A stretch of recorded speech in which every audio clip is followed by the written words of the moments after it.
Good morning. Here today I have come with this topic: how paracetamol battles fever. You know that paracetamol is kind of tablet.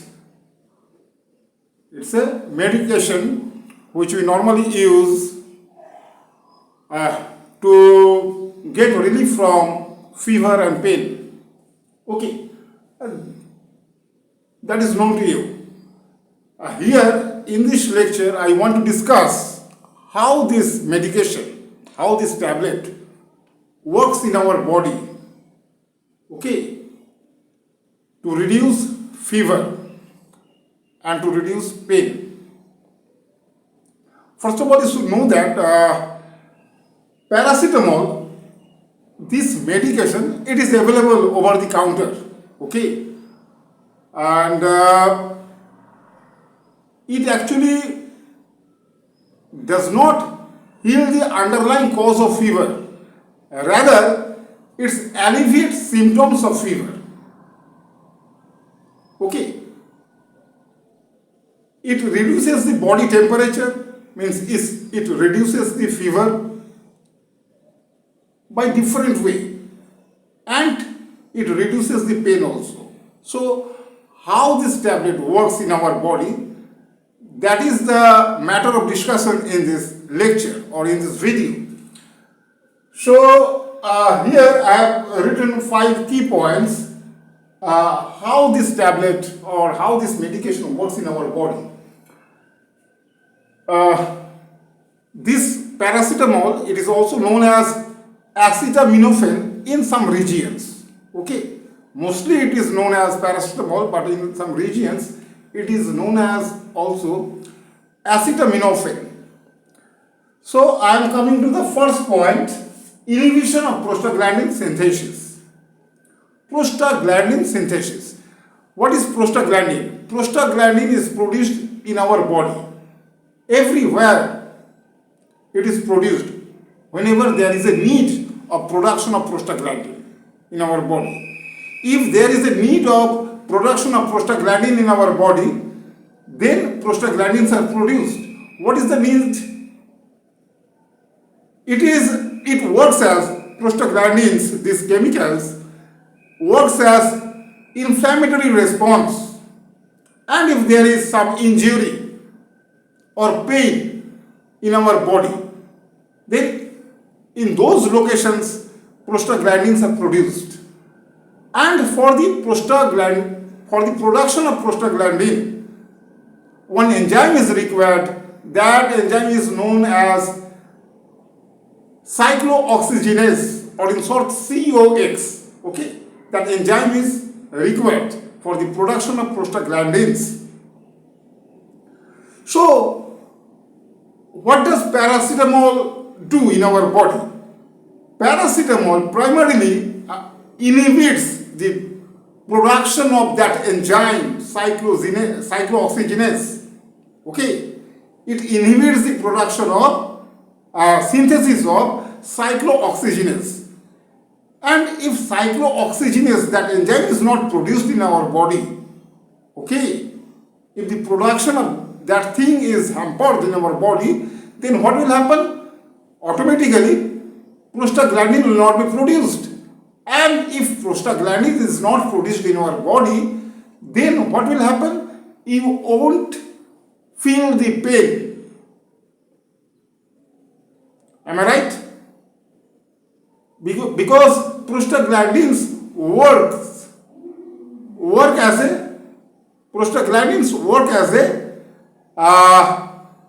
pain or fever signal. Okay. So that's why you will get relief from fever and pain. So first point is inhibition of prostaglandin synthesis. Once again I want to repeat the same thing, that enzyme cyclooxygenase that cannot be produced, that is not produced in our body due to the presence of paracetamol. If you take paracetamol, okay. And next point comes reduction of fever. in our brain there is one region which is called hypothalamus that controls our body temperature. Means that works as a thermostat that controls our body temperature. And if this prostaglandin, it is not produced in the hypothalamus, then what will happen? Those signals of pain and fever will not be able to reach to the hypothalamus. So accordingly, hypothalamus will not increase our body temperature. So before this, you should know what is fever. Okay, before this you should know what is fever. Fever is a temporary increase in our body temperature. Due to what? Due to attack of certain pathogens. Means in case of illnesses or in case of decrease in immune system, we feel fever. Okay, our body temperature increases. It is actually mechanism of our body to protect your body, protect our body. It is a kind of mechanism. Fever is a kind of mechanism by which we can protect our body. Okay, we can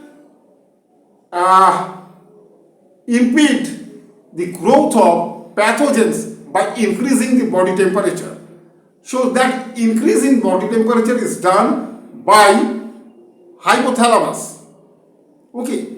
So anyway, I am not going to discuss about fever here. I am going to discuss here about the tablet or the medication paracetamol. How does it work in our body? Okay. So point number 2 was about hypothalamus.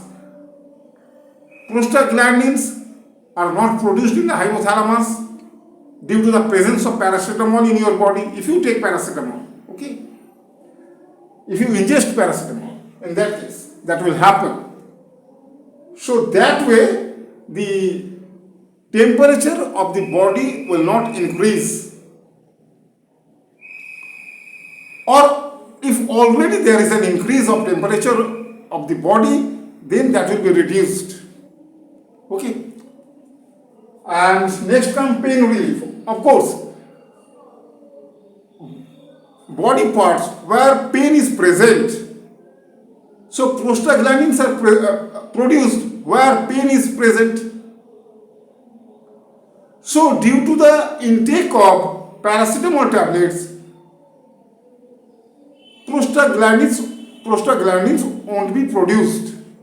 And since prostaglandins are not produced, so there will be no signal of pain reaching to the hypothalamus. Okay. So there will be, means signals are not carried to the brain. Okay. So that way you will get relief from pain. And next comes point number 4. Some noise is coming from outside. Okay, that's why I am getting disturbed in delivering my lecture. Okay. Right now it is 7:45 in the morning. Okay, and so much sound is coming from outside. People are enjoying so early in the morning. Point number 4, central nervous system action. Central nervous system, that is the spinal cord and our brain together makes the central nervous system. So what happens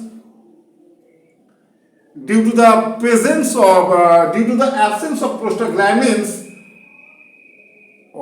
again noises are coming. Anyway, I think this point should not be here discussed. Okay, central nervous system. I am getting disturbed by the outside noise. And last point is metabolism and excretion. Okay, whenever you are taking paracetamol, some part of this, some portion of paracetamol makes toxic compounds, and the majority of paracetamol produces non-toxic substances, okay, and these are excreted during urination, okay. So one more thing I want to add to this, that this tablet paracetamol, it is metabolized in the liver. If you take excessive amount of paracetamol, that in that case that may damage your liver, okay. So if a fever persists or it worsens, then in that case you should consult a healthcare professional, okay. Just by your own, you don't purchase so many paracetamol tablets, okay. Yes, from 1 to 2 you can try at your home, okay. But if the fever persists or it worsens, then you must consult a healthcare professional, okay. Anyway, so this is the end of this lecture, okay. Thank you for watching this video.